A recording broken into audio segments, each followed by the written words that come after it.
Ku beli kesombongan keluarga suamiku. Naila, seorang wanita sederhana yang menikah dengan Dava, pria dari keluarga terpandang dan kaya raya. Pernikahan mereka tak pernah mendapat restu dari keluarga Dava, terutama ibu mertuanya yang sombong dan selalu merendahkan Naila. Sejak hari pertama, Naila harus berjuang melawan penghinaan, tekanan, dan perlakuan buruk dari keluarga suaminya. Seakan dirinya hanyalah beban yang menghambat kehidupan Dava. Di akhir kisah, Naila menyadari bahwa kebahagiaan bukanlah sesuatu yang diberikan orang lain, melainkan sesuatu yang harus ia perjuangkan sendiri, dan untuk itu, ia harus berani meninggalkan cinta yang tidak lagi menghargainya. Sebuah kisah tentang perjuangan, harga diri, dan keberanian untuk memilih kebahagiaan sendiri, meski harus kehilangan segalanya.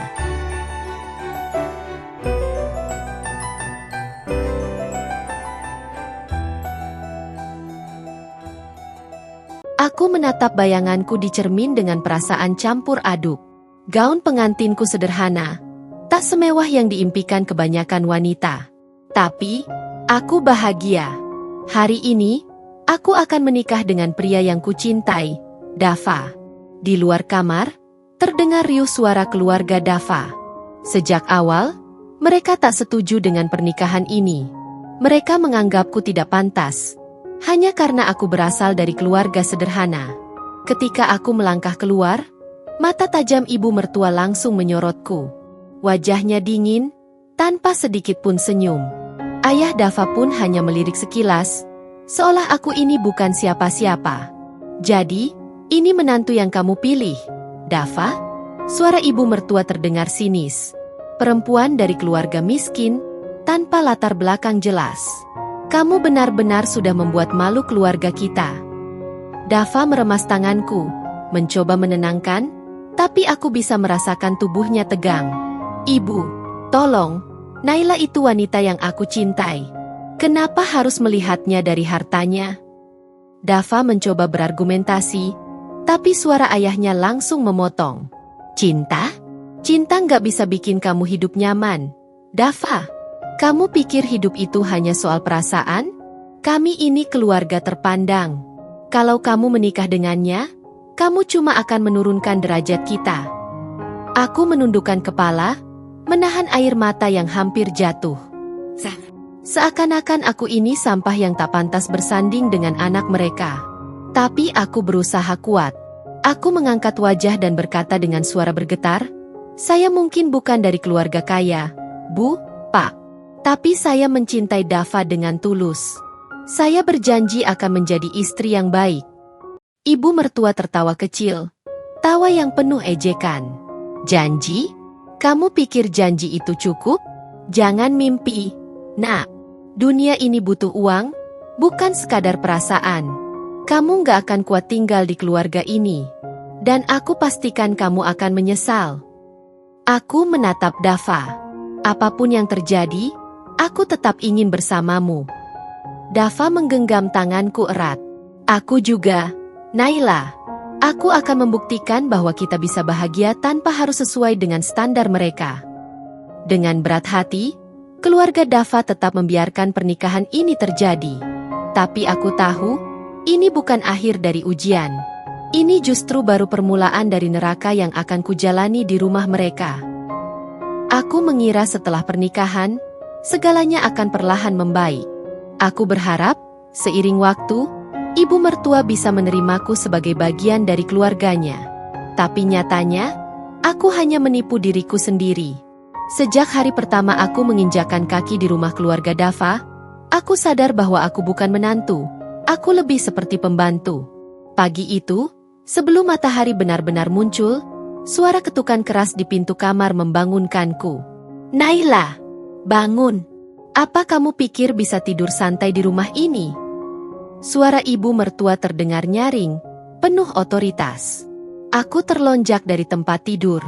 Dava di sampingku masih setengah sadar. Matanya mengerjap bingung. Sayang, kenapa pagi-pagi begini? Tanyanya setengah mengantuk. Aku belum sempat menjawab ketika pintu kamar terbuka begitu saja. Ibu mertua berdiri di sana dengan ekspresi tak sabar. Kamu pikir ini rumah kos? Bangun dan mulai kerja. Dapur kotor, Lantai belum dipel, dan aku tidak mau rumah ini terlihat jorok. Aku menelan ludah. Tapi, Bu, ini masih sangat pagi. Dan, kamu pikir jadi menantu di rumah ini enak? Jangan harap. Sejak kamu menikah dengan anakku, kamu harus tahu posisi kamu. Aku menghela napas dan beranjak dari tempat tidur. Dava menatapku dengan ekspresi tak tega, tapi dia tidak berkata apa-apa. Aku tahu, dia berada di posisi sulit. Di satu sisi ingin membelaku, di sisi lain takut menentang ibunya. Setelah mencuci muka dan mengganti baju, aku segera menuju dapur. Aku pikir pekerjaan pagi itu hanya memasak atau menyapu, tapi ternyata lebih dari itu. Jangan cuma berdiri. Cuci piringnya juga. Lantai harus dipel 2 kali. Aku tidak mau ada kotoran sedikit pun. Dan buatkan aku teh, tapi jangan terlalu manis. Aku mengangguk pelan dan mulai bekerja. Keringat mulai mengalir di dahiku, tapi aku mencoba menahan lelah. Saat sedang membersihkan meja makan, aku mendengar suara ibu mertua berbicara dengan tetangganya, Bu Ratih, yang kebetulan mampir pagi itu. Ah, iya Bu Ratih. Ini menantu saya. Tapi ya begitulah, nggak bisa diharapkan lebih. Orang dari keluarga miskin, biasa kerja kasar. Jadi, ya sudah, biar saja dia kerja di rumah ini. Aku terdiam, jantungku mencelos. Jadi, mereka benar-benar melihatku hanya sebagai pekerja? Bu Ratih melirikku sejenak, lalu berkata lembut. Tapi, Bu, ini kan menantu sendiri. Masa diperlakukan seperti ini? Ibu mertua tertawa sinis. Ah, Bu Ratih, kalau menantu selevel dengan keluarga kita, mungkin saya akan memperlakukan dia lebih baik. Tapi kalau begini, ya, sudah tahu sendirilah. Aku menggigit bibirku, menahan air mata yang ingin jatuh. Aku harus kuat. Aku harus sabar. Aku menikah bukan untuk dihancurkan. Malam harinya, saat aku dan Dava kembali ke kamar, aku duduk di tepi tempat tidur, menatap lantai. Dava tahu ada yang salah. "Nai, kamu kenapa?" Suaranya lembut, penuh kekhawatiran. Aku menggeleng pelan. "Dava, aku ini menantu atau pembantu?" Dava terdiam. Wajahnya menunjukkan dilema. Aku tahu, dia menyadari perlakuan ibunya, tapi dia tidak bisa berbuat banyak. "Sayang, ibu memang keras, tapi mungkin dia butuh waktu untuk menerimamu," katanya, berusaha menenangkanku. Aku menghela napas panjang. "Berapa lama, Dava? Sampai aku kehilangan harga diriku." Dava menggenggam tanganku, tapi aku tahu, genggaman itu tidak cukup untuk melindungiku dari neraka yang kian hari makin panas di rumah ini. Hari demi hari berlalu, dan aku semakin paham bahwa di rumah ini, aku tidak pernah benar-benar dianggap keluarga. Aku hanyalah orang luar yang dipaksa bertahan dalam badai tanpa pelindung. Setiap ada tamu yang datang, ibu mertua selalu memastikan aku berada di dapur atau sibuk dengan pekerjaan rumah. Seolah-olah aku hanyalah seorang asisten rumah tangga. Suatu sore, rumah dipenuhi tamu, keluarga besar suamiku datang untuk acara arisan. Aku yang sejak pagi sudah sibuk di dapur, berusaha menyiapkan makanan tanpa sedikit pun keluhan. Aku tahu, satu kesalahan kecil saja, pasti aku akan dimaki habis-habisan. Saat aku selesai menyusun piring di meja makan, aku mendengar suara nyaring ibu mertua dari ruang tamu. "Iya, Mbak Sari, maaf ya kalau arisan kali ini agak sederhana. Maklum, menantu saya bukan dari keluarga yang berkelas, jadi dia tidak tahu cara mengatur acara yang layak untuk kita." Aku tersentak. Hatiku terasa diremas. Tidak cukupkah aku berusaha keras untuk menyenangkan mereka? Seorang tante dari keluarga Dava terkekeh pelan. "Iya sih, kalau kamu dulu setidaknya cari menantu yang sepadan, pasti nggak perlu repot-repot begini.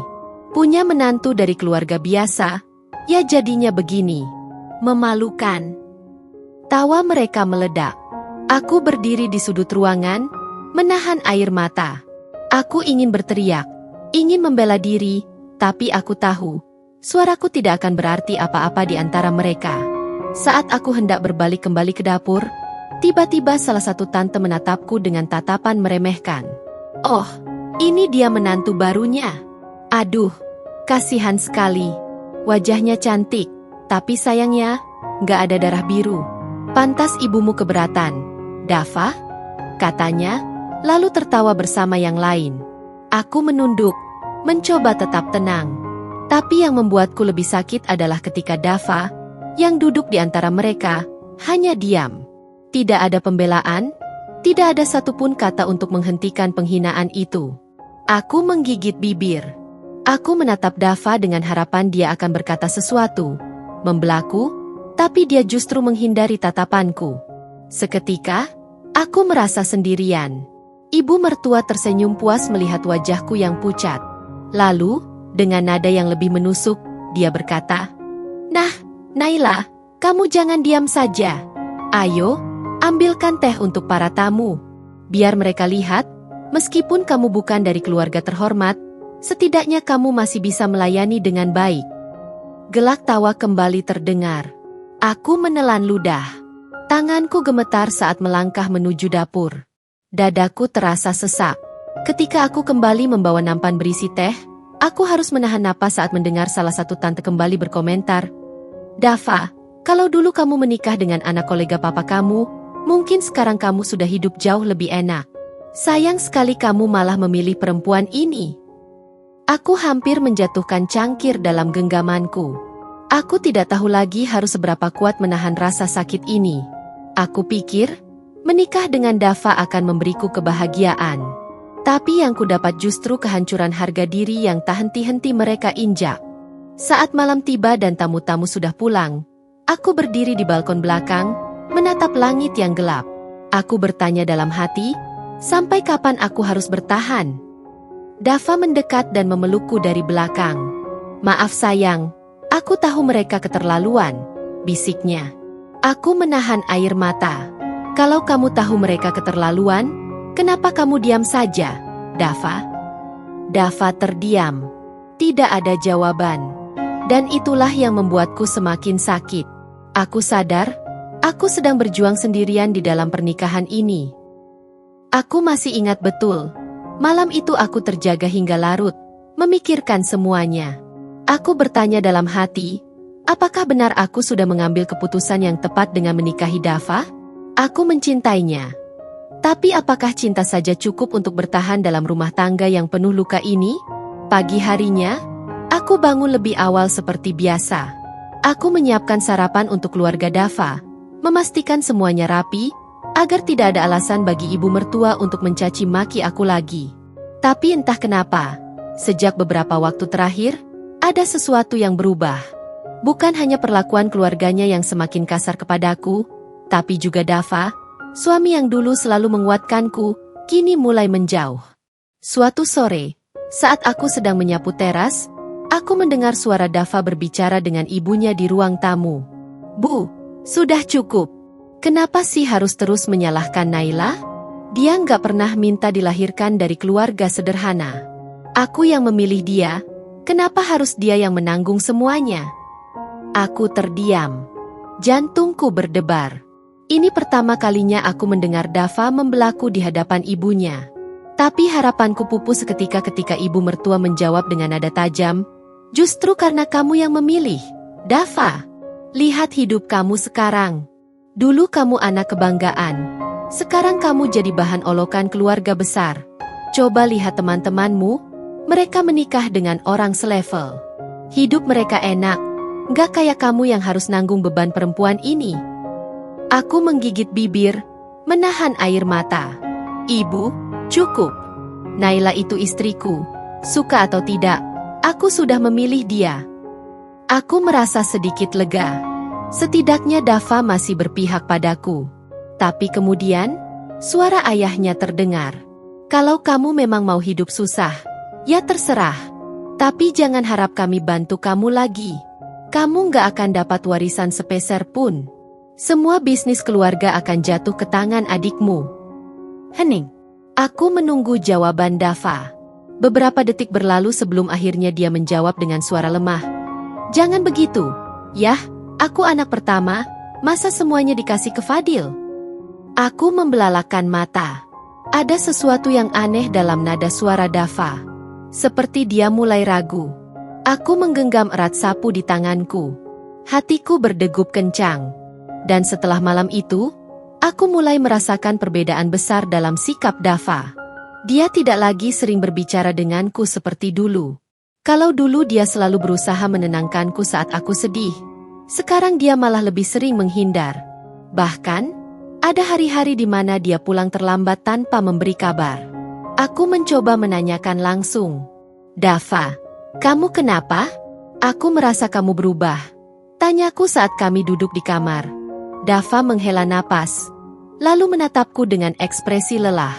Aku cuma capek, Naila. Semua ini terlalu berat. Kenapa kamu nggak bisa mengerti? Aku terhenyak. Aku yang nggak mengerti? Dava, aku yang paling menderita di rumah ini. Dia berdiri, mengacak rambutnya dengan frustrasi. Iya, aku tahu. Tapi kamu pikir aku nggak capek? Aku ditekan setiap hari. Ibu dan ayah menyalahkanku terus. Aku hampir kehilangan hak atas bisnis keluarga. Dan kamu malah makin memperumit semuanya. Aku membeku. Kata-katanya menusuk tepat di hatiku. Jadi sekarang aku yang memperumit hidupmu, Dava? Tanyaku lirih. Dava tidak menjawab. Dia hanya menghela napas keras, lalu keluar dari kamar, meninggalkanku sendirian dengan dada yang terasa sesak. Aku sadar, aku sedang kehilangan Dava, perlahan-lahan. Dan yang lebih menyakitkan, aku tidak bisa berbuat apa-apa untuk menghentikannya. Aku semakin terpuruk. Dava semakin jauh, dan keluarga mertuaku semakin tak segan-segan memperlakukanku seperti pembantu di rumah ini. Aku merasa benar-benar sendirian, seakan tidak ada satupun tempat untukku bersandar. Tapi ternyata, di tengah keterpurukanku, masih ada orang yang peduli. Pagi itu, aku sedang menjemur pakaian di halaman belakang ketika suara lembut menyapaku. Naila, kamu nggak apa-apa? Aku menoleh dan melihat Bu Ratih, tetangga sebelah rumah, berdiri di pagar dengan tatapan penuh simpati. Dia sudah cukup lama tinggal di sini dan sering melihat bagaimana aku diperlakukan oleh keluarga Dava. Aku tersenyum tipis, berusaha menyembunyikan kepedihanku. Aku baik-baik saja, Bu. Bu Ratih menghela napas. Nak, jangan bohong. Ibu tiap hari dengar suara bentakan dari dalam rumah ini. Ibu lihat kamu selalu bekerja tanpa henti, sementara yang lain duduk-duduk saja. Kamu tidak bahagia, kan? Aku menggigit bibir, menahan air mata yang hampir jatuh. Aku tidak bisa melanjutkan kata-kataku. Bu Ratih tersenyum lembut. Dia membuka pintu pagarnya, lalu berjalan mendekat dan menggenggam tanganku dengan hangat. Nak, ibu tahu kamu perempuan yang kuat, tapi jangan biarkan dirimu diinjak-injak terus. Pernikahan itu bukan tentang menderita sendirian. Suami harusnya jadi tempat berlindung, bukan malah ikut menyakiti.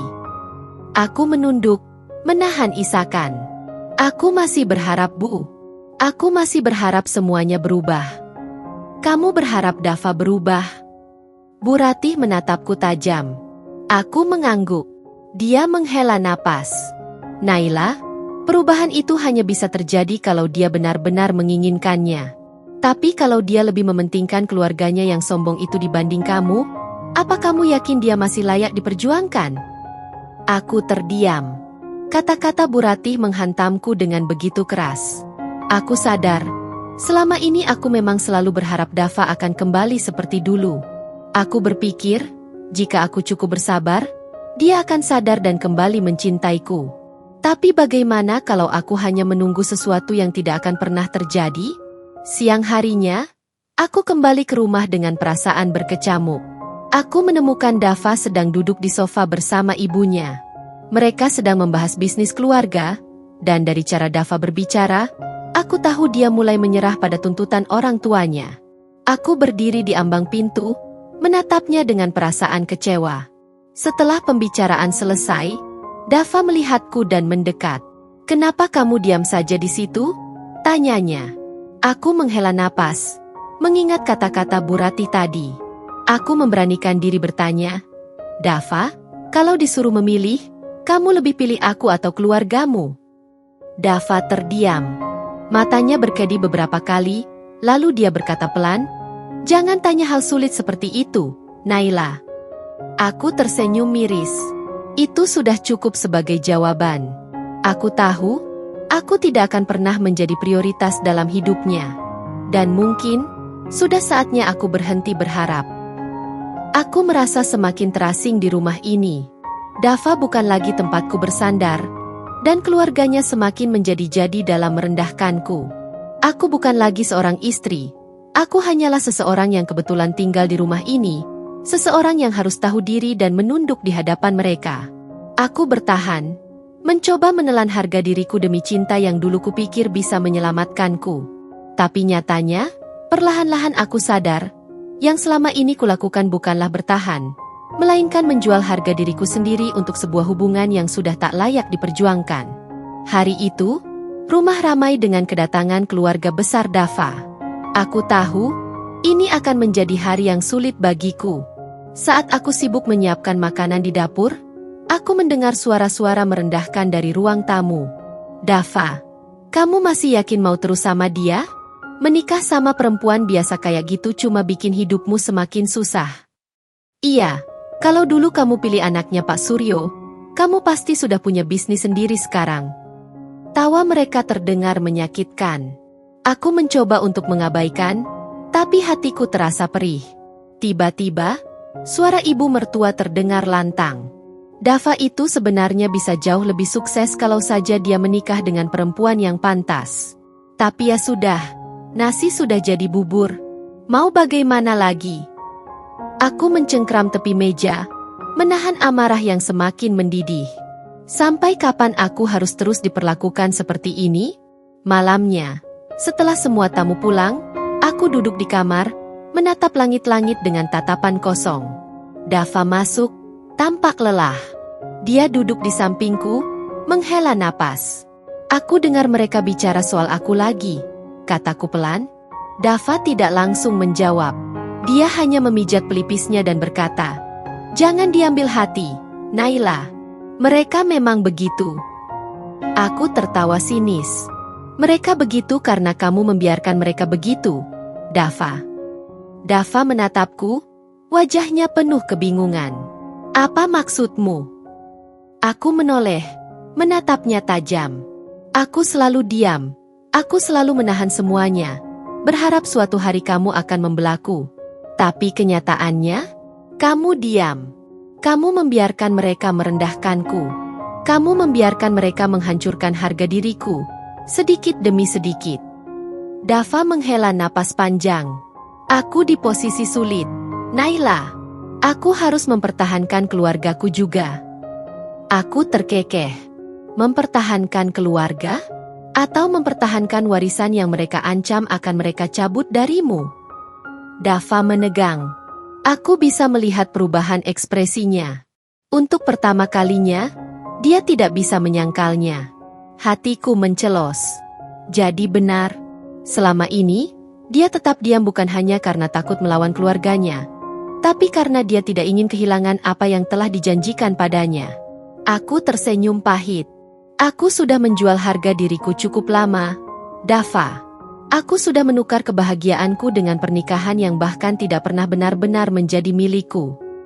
Dava menatapku dengan mata penuh kecemasan. "Naila, maksudmu apa?" Aku menatapnya, menahan air mata yang menggenang. "Aku lelah, Dava.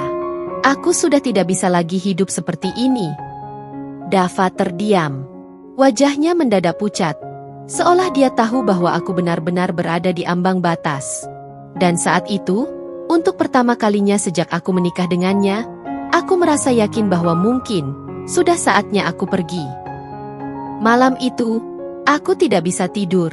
Kata-kata yang keluar dari mulutku sendiri masih terngiang di kepalaku. Aku sudah tidak bisa lagi hidup seperti ini. Aku berbaring di ranjang, tapi pikiranku terus berputar. Aku mencintai Dava. Aku pernah percaya bahwa aku bisa bertahan demi cinta ini. Tapi apa gunanya cinta jika aku harus mengorbankan diriku sendiri? Jika setiap hari aku hanya dihina, diinjak, dan dianggap sebagai beban? Pagi menjelang, dan aku tahu aku harus mengambil keputusan. Saat sarapan, aku duduk di meja makan bersama keluarga Dava. Seperti biasa, ibu mertua mengomel soal betapa tidak becusnya aku sebagai menantu. Kali ini, aku tidak diam. Ada apa dengan wajahmu? Cemberut begitu? Kamu harusnya bersyukur masih bisa tinggal di rumah ini, seru ibu mertua dengan nada tajam. Aku meletakkan sendok dan garpu perlahan, menatap mereka satu persatu. Lalu, aku menarik napas dalam dan berkata dengan tenang, "Saya memang bersyukur, Bu. Tapi mungkin sudah waktunya saya berhenti jadi beban untuk keluarga ini." Semua yang ada di meja terdiam. Ibu mertua mengernyit, lalu tertawa sinis. "Maksud kamu apa?" Aku menegakkan punggung. Suaraku tidak bergetar lagi. "Saya ingin pergi, Bu. Saya ingin berpisah dari Dava." Dava tersedak. "Naila, kamu bercanda, kan?" Aku menatapnya dengan penuh kepastian. "Aku serius, Dava. Aku sudah terlalu lama bertahan, berharap kamu akan berubah. Tapi kenyataannya, kamu lebih memilih keluargamu. Kamu lebih memilih mempertahankan warisan dibanding memperjuangkan aku. Aku lelah." Ibu mertua menatapku dengan tatapan merendahkan. "Jadi kamu mau menyerah? Bagus. Memang dari awal kamu tidak pantas jadi bagian keluarga ini." Aku tersenyum tipis. Memang. Saya juga akhirnya sadar, saya terlalu berharga untuk terus diinjak-injak di sini. Dava bangkit, wajahnya penuh kebingungan. "Naila, kita bisa bicara lagi. Jangan buat keputusan gegabah." Aku menatapnya, menahan rasa sakit yang masih tersisa. Aku sudah memikirkannya dengan matang. Kalau aku tetap di sini, aku akan kehilangan diriku sendiri. Dava tidak bisa berkata-kata. Aku bangkit dari meja makan, berjalan menuju kamar untuk mengambil koper yang sudah kusiapkan sejak dini hari tadi. Semua pakaian dan barang-barang pribadiku sudah tertata di dalamnya. Saat aku berjalan keluar rumah, Bu Rati sudah menungguku di depan pagar. Dia tersenyum lembut, seolah tahu bahwa aku akhirnya memilih kebahagiaanku sendiri. Saat aku melewati pintu gerbang, Dava memanggilku sekali lagi. "Naila, tolong jangan pergi." Aku berhenti sejenak, menoleh ke arahnya. "Aku sudah cukup lama berharap kamu akan memperjuangkan aku, Dava. Tapi ternyata, kebahagiaan ini harus aku beli sendiri, dengan keberanian untuk pergi." Dava terdiam. Aku melihat penyesalan di matanya, tapi aku tidak akan membiarkan diriku jatuh lagi. Aku melangkah pergi tanpa menoleh lagi. Untuk pertama kalinya, aku merasa ringan. Aku kehilangan suami, kehilangan rumah, kehilangan pernikahan yang dulu kuimpikan. Tapi yang lebih penting, aku mendapatkan kembali diriku sendiri. Dan akhirnya, aku menemukan kebahagiaan yang benar-benar milikku.